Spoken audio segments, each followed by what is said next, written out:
ত্রিপুরা বিশালগড়ে ফের দুষ্কৃতী তাণ্ডব, আগ্নেয়াস্ত্রের আঘাতে রক্তাক্ত সিপিআইএম নেতা ও এসএফআই বিভাগীয় কমিটির সম্পাদক।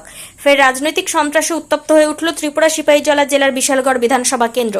মঙ্গলবার করইমুড়া বাজার এলাকায় প্রকাশ্য দিবালোকে দুষ্কৃতী হামলায় রক্তাক্ত হলেন দুই সিপিআইএম নেতা। আহতরা হলেন এসএফআই এর বিশালগড় বিভাগীয় কমিটির সম্পাদক হিমাদ্রি শেখর ঘোষ এবং সিপিআইএম লোকাল কমিটির সদস্য মোশাররফ হোসেন। হামলার সময় দুষ্কৃতীরা তাদের মাথায় পিস্তল ঠেকিয়ে প্রাণে মেরে ফেলার হুমকি দেয় বলে অভিযোগ উঠেছে। এদিন বিশালগড় করইমুড়া বাজারের কাছে আচমকা একদল দুষ্কৃতী হিমাদ্রি শেখর ঘোষ ও মোশাররফ হোসেনের ওপর ঝাঁপিয়ে পড়ে। অভিযোগ, দুষ্কৃতীরা আগ্নেয়াস্ত্র ও ধারালো অস্ত্র নিয়ে এলাকায় ত্রাসের সৃষ্টি করে। দুই সিপিআইএম নেতার মাথায় পিস্তল উঁচিয়ে ধরে চরম শাসানি দেওয়া হয় এবং পরবর্তীকালে তাদের ওপর প্রাণঘাতী হামলা চালানো হয়। রক্তে ভিজে যায় রাজপথ। দুষ্কৃতীদের তাণ্ডবে এলাকায় ব্যাপক আতঙ্ক ছড়িয়ে পড়ে। ঘটনার খবর পেয়ে দ্রুত ঘটনাস্থলে পৌঁছান অগ্নি নির্বাপক দপ্তরের কর্মীরা। তারাই রক্তাক্ত অবস্থায় দুই সিপিআইএম নেতাকে উদ্ধার করে বিশালগড় মহকুমা হাসপাতালে নিয়ে যান, কিন্তু তাদের জখম অত্যন্ত গুরুতর হওয়ায় এবং শারীরিক অবস্থার অবনতি ঘটায় প্রাথমিক চিকিৎসার পর কর্তব্যরত চিকিৎসকেরা তাদের আগরতলা জিবিপি হাসপাতালে স্থানান্তর করেন। বর্তমানে সেখানে তারা চিকিৎসাধীন। এই নক্কারজনক ঘটনার তীব্র নিন্দা জানিয়েছে সিপিআইএম নেতৃত্ব। তাদের অভিযোগ, এলাকায় রাজনৈতিক আধিপত্য কায়েম করতে বেছে বেছে সিপিআইএম দলের সক্রিয় কর্মীদের ওপর হামলা চালানো হচ্ছে। প্রকাশ্য বাজারে পিস্তল উঁচিয়ে এই ধরনের হামলার ঘটনায় পুলিশের ভূমিকা নিয়েও প্রশ্ন উঠতে শুরু করেছে। এদিকে এই ঘটনার পর করইমুড়া সংলগ্ন বিশালগড় এলাকায় চরম উত্তেজনা বিরাজ করছে। পরিস্থিতি নিয়ন্ত্রণে রাখতে এলাকায় পুলিশি টহল বাড়ানো হয়েছে, তবে এখনো পর্যন্ত এই ঘটনায় জড়িত কাউকে গ্রেপ্তার করার খবর পাওয়া যায়নি। ত্রিপুরা থেকে বিক্রম কর্মকারের report, crime press Bengal news.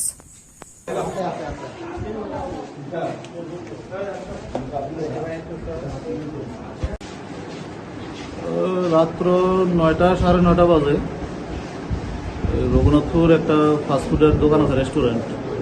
ওইখান থেকে আমি আর হিমাদ্রি শেখর ঘোষ টিফিন করে আইতাছি।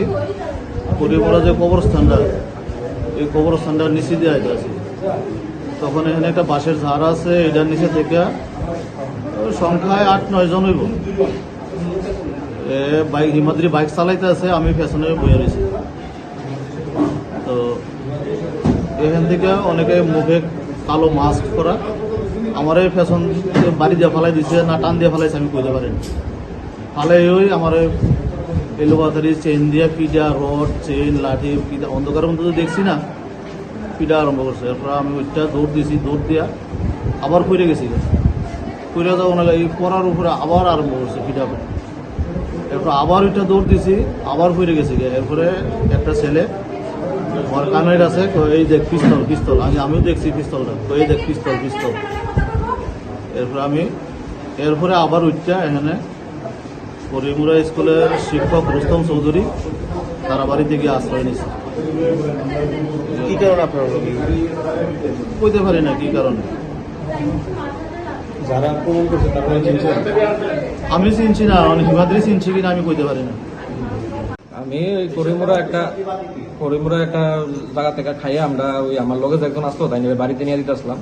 তো নিয়ে দেওয়ার সময় এদিকে করিমুড়ার যে কবরস্থানটা দিকে একটা বাজার আছে নিচে দিয়ে, তো এই জায়গাটার মধ্যে 15-20 জনের মতো বই আসলো। তা আমি যখন বাইক দিয়ে যাচ্ছি, তো বাইকের লাইটে দিত্যনীল সরকার যে মোড়াবাড়ি হেরে দেখছি, বাকিরা আর মাস্ক টাক্স করে আসলো, তারা চেহারা দেখছি না। তো তারপরে তারা আমরা বাইকের থেকে নামাই আসিরা, মানে একজনটা আমার পিছনে যাচ্ছিল তাই না বাইকের থেকে নামাইছে প্রথমে। তো তাই না 1-2টা মার খাওয়ার পরে তাই না দৌড় দিয়ে বাইকে দেওয়া আসলো। এবার আমার মারতেছে আর আমি দেখতেছি তাই না দৌড় দিয়ে যাওয়ানোর সময় একবারিতে লুকাইবো এমন সময় তাই না উচট খেয়ে ফিরে গেছে। উচট খেয়ে পরে আবার তাই না ওইটা যখন দৌড় দিতে লইছে তাই না মাথাতে বন্দুকটা ধরে কইতাছে দেখ বন্দুক দেখ। তো সেটার এরপরে কিন্তু গুলি ফেলাইছে না, ওই বন্দুকটা দেখাইছে, দেখানোর পরে তাই না আবার যখন আমার আবার মারতে হয়েছে তারা, তখন তাই না দৌড় দিয়ে আবার ওই বাড়িতে গিয়ে লুকাই গেছে আর কি। এরপরে তারা মাইরেডিরা সবাই ওই এদিকে যে একটা আসিল, মানে রাস্তাটা যেখান থেকে ঢুকে এদিকে একটা বাইক দাঁড়াই না আসলো, এই দিয়ে এরপরে আবার সবাই গেছে। কি কারণে আপনার সঙ্গে তারা এই ঝামেলায়? তারা বিজেপি করে এই কারণে আমরা বিরোধী পার্টি করে এলাকা মারছে।